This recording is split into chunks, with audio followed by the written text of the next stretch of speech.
বাচ্চারা আজকাল সবজি খেতে চায় না, আর সবজি খাওয়াতে আমাদের হিমশিম খেতে হয়। আমরা যদি এইভাবে নাস্তার মাধ্যমে সবজি খাইয়ে দিতে পারি তাহলে কেমন হয় বলুন তো বন্ধুরা। নাস্তাটা দেখতেও খুব সুন্দর হবে আর বাচ্চাদের খেতেও ইচ্ছা হবে। নমস্কার বন্ধুরা, আমি আলপনা সিম্পলের টেস্টিতে আপনাদের সবাইকে স্বাগত। আজকের আমি শেয়ার করব নতুন একটি নাস্তা রেসিপি। আমার চ্যানেলে নতুন বন্ধু হলে আমার চ্যানেলটিকে সাবস্ক্রাইব করে পাশে থাকার অনুরোধ রইল। অলরেডি যে বন্ধুরা আমার পাশে আছেন তাদের অনেক অনেক ধন্যবাদ। এখানে আমি নাস্তার রেসিপি বানাবার জন্য নিয়ে নেব দুটো সেদ্ধ করে রেখেছি আলু। আলুগুলো আমি খোসা ছাড়িয়ে রেখেছি, ঠান্ডা করে রেখেছি। এখানে আমার লাগবে 1 কাপ ময়দা। এখানে আমি একটি পাত্রে নিয়ে নেব একটা গ্রেটার আর আলুগুলো গ্রেট করে নেব। আলুগুলো গ্রেট করে নিলে খুব ভালো হবে। হাত দিয়েও ম্যাশ করে নেওয়া যায়, কিন্তু এইভাবে গ্রেট করে নিলে খুব ভালোভাবে আলুটা ম্যাশ হয়। গ্রেট করা আলুর মধ্যে দিয়ে দেব 1 কাপ ময়দা। আমি একটা আলু গ্রেট করে রেখেছি। স্বাদ অনুসারে লবণ দিলাম, হাফ চামচ চিলি ফ্লেক্স দিলাম, হাফ চামচ চাট মশলা দিয়ে দিলাম। ভালো করে মিশিয়ে নেব। শুকনো অবস্থায় ভালো করে মিশিয়ে নেবার পরে অল্প অল্প করে জল দেব।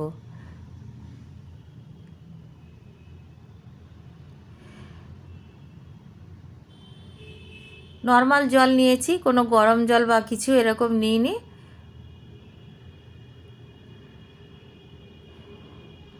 ভালো করে একটা ডো তৈরি করে নেব। খুব বেশি জল দেওয়ার প্রয়োজন নেই, যতটা লাগবে অতটাই দেব। আলু আছে সেজন্য খুব বেশি জল দেওয়ার প্রয়োজন হবে না। অল্প অল্প জল দিয়ে একটা ডো তৈরি করে নিয়েছি। এখন আমি হাতের মধ্যে একটু রিফাইন্ড তেল নিয়ে ডোয়ের গায়ে ভালোভাবে এইভাবে লাগিয়ে দেব, যাতে পরে আমাদের হাতে চিপকে না যায়। ঢাকা দিয়ে রেখে দেব। ততক্ষণ আমি গ্যাস জ্বালিয়ে ফ্রাইং প্যান বসিয়ে দিয়েছি আর 1 টেবিল চামচ রিফাইন তেল দিয়েছি। 1 চায়ের চামচ রসুন দিয়ে দেব, 1 চায়ের চামচ আদা দিয়ে দেব। রসুনটা আমি কুচিয়ে নিয়েছি, আদাটা গ্রেট করে নিয়েছি। 1 চায়ের চামচ কাঁচা লঙ্কা কুচিয়ে রেখেছিলাম দিয়ে দিলাম। ভালো করে নাড়াচাড়া করে নেব, 1 মিনিট মতো ভেজে নেব। তারপরে আমি দিয়ে দেব পেঁয়াজ। এখানে আমি বড় সাইজের একটা পেঁয়াজ খুব ছোট ছোট করে কেটে রেখেছি, দিয়ে দিলাম। পেঁয়াজটা আমি 1 মিনিট মতো ভেজে নেব। দিয়ে দেব ক্যাপসিকাম আর বেল পেপার। হলুদ, লাল, সবুজ সব রকমের ক্যাপসিকাম আমি দিয়েছি। আপনাদের কাছে যদি না থাকে সবুজ ক্যাপসিকামটা দিয়ে বানালেও হবে, আর থাকলে আপনারা সব রকমের ক্যাপসিকাম দেওয়ার চেষ্টা করবেন, তাহলে দেখতে ভালো লাগবে আর বাচ্চাদের খেতেও ভালো লাগবে। স্বাদ অনুসারে লবণ দিয়ে দিলাম। দিয়ে দেব এখানে ম্যাগি মশলা 1.5 চামচ, 1.5 চায়ের চামচ। কিছুটা ধনিয়া পাতা কুচিয়ে রেখেছিলাম দিয়ে দিলাম। ভালো করে নাড়াচাড়া করে নেব।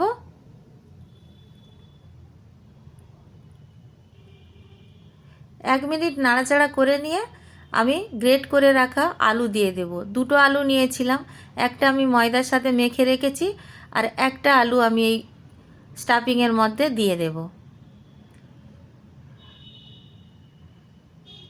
স্টাফিংয়ের জন্য আমি এইটা তৈরি করছি। আপনারা এটাকে মশলা বলতে পারেন বা পুর বলতে পারেন। ভালো করে ম্যাশ করে করে এইভাবে মিশিয়ে নিয়ে নাড়াচাড়া করতে থাকতে হবে। যখন কালারটা চেঞ্জ হয়ে যাবে এইরকম, তখন আস্তে আস্তে আমরা নামিয়ে নেব। ভালো করে আমি একটা জায়গায় করে নিয়েছি, এখন রেডি হয়ে গেছে। এখন পুরটাকে আমি নামিয়ে ঠান্ডা হতে দেব।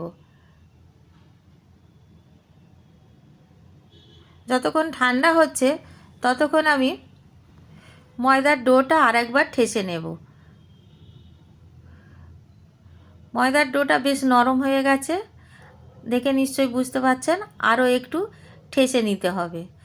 ময়দার ডোটা যত ভালো ঠাসা হবে নাস্তা তত ভালো রেডি হবে। ভালো করে ঠেসে নেবার পরে আমি এখানে আমার কাছে একটা চপিং বোর্ড আছে, আমি তার মধ্যে বেলে নেব। কিছুটা ময়দা দিয়ে নিতে হবে এইভাবে ডোয়ের গায়ে, যাতে চিপকে না যায়। ভালোভাবে এইভাবে একটু প্রথমে ফ্ল্যাট করে নিয়ে তারপরে বেলে নেব। যত সম্ভব বড় করে বেলে নেব। খুব বেশি পাতলা করা যাবে না, কিন্তু যতটা পাতলা করা যায় ততটা পাতলা করে বেলে নিতে হবে, আর বেশ অনেকটা বড় হবে। এই জন্য আমি চপিং বোর্ডে করে নিয়ে বেলছি।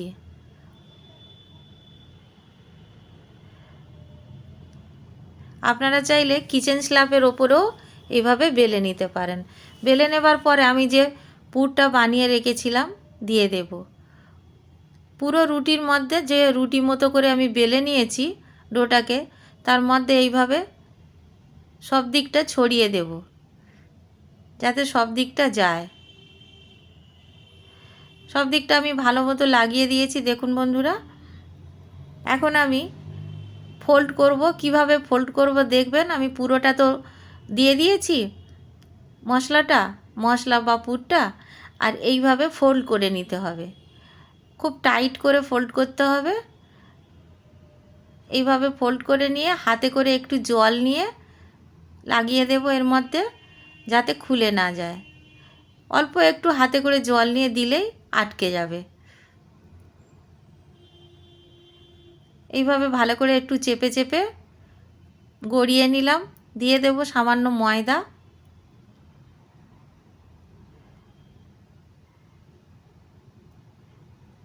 এখন ভালোভাবে একটু ময়দা লাগিয়ে নিয়েছি। এখন আমি কেটে নেব। দু সাইডটা প্রথমে কেটে রেখে দেব। এই দু সাইডে যে আমরা দিয়েছি এটাও আমরা ফেলে দেব না, আমরা একটু চ্যাপটা করে পরে লুচির মতো করে বা পরোটার মতো করে বানিয়ে নেব। এখন আমরা নাস্তাটা সুন্দরভাবে কেটে নেব। আর দেখুন কাটলে কত সুন্দর দেখতে লাগে, ভিতরটা কত সুন্দর দেখতে হয়েছে। প্রত্যেকটা আমি এইভাবে কেটে নেব। আপনারা চাইলে আরও পাতলা বা মোটা করেও কাটতে পারেন, কিন্তু আমি এক রকমের কেটেছি। এক গেট করে আমাদের হাতের যে গেট হয়, এক গেট করে আমরা কেটে নেব।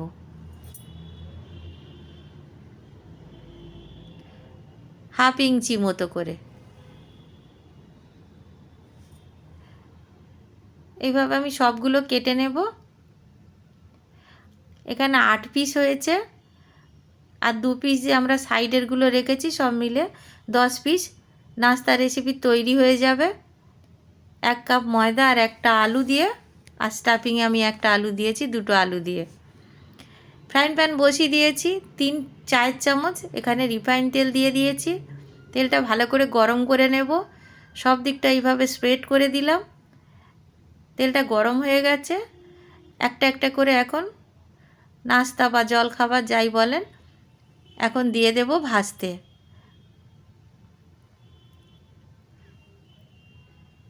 কত সুন্দর দেখতে হয়েছে দেখুন। সবগুলো একসাথে ভেজে নেওয়া যাবে। একটা পিঠ হয়ে গেলে অপর পিঠটা ভাজার জন্য একটু উল্টে দিতে হবে। চামচের এইভাবে চামচের সাহায্যে যদি উল্টানো যায় তাহলে অনেক সহজে উল্টানো যাবে।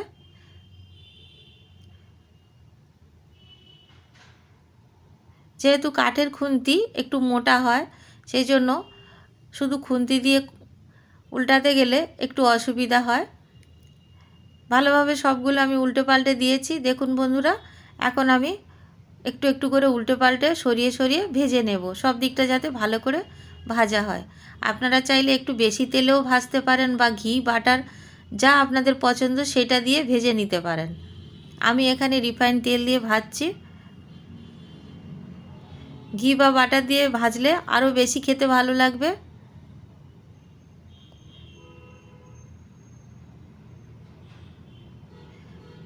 এইভাবে উল্টে পাল্টে নিতে হবে। আর আপনারা যদি একটু মিষ্টি খেতে পছন্দ করেন তাহলে স্টাফিংটা যখন আমরা রেডি করছিলাম তখন একটু মিষ্টি দিতে পারেন। আমরা এই রেসিপিতে মিষ্টি দিই না সাধারণত। দেখুন কত সুন্দর দেখতে হয়েছে ভাজা হয়ে যাওয়ার পরে। এখন আমি একটা একটা করে তুলে নেব। কত সুন্দর দেখতে হয়েছে, বাচ্চারা দেখে নিজের থেকেই খেতে চাইবে। সবগুলো জলখাবার রেসিপি রেডি হয়ে গেছে। এখন আমি একটি প্লেটে নিয়ে কেটে আপনাদের দেখাবো ভিতরটা কেমন দেখতে হয়েছে। এই রকম ভিতরটা দেখতে হবে। বাড়িতে বানাবেন, কেমন লাগলো কমেন্ট করে জানাবেন। রেসিপি যদি ভালো লাগে লাইক করবেন, শেয়ার করবেন। নতুন বন্ধু হলে সাবস্ক্রাইব করতে ভুলবেন না যেন। আজকের এই পর্যন্ত, দেখা হবে পরের ভিডিও নতুন কোনো রেসিপির সঙ্গে। সুস্থ থাকবেন। ধন্যবাদ, নমস্কার।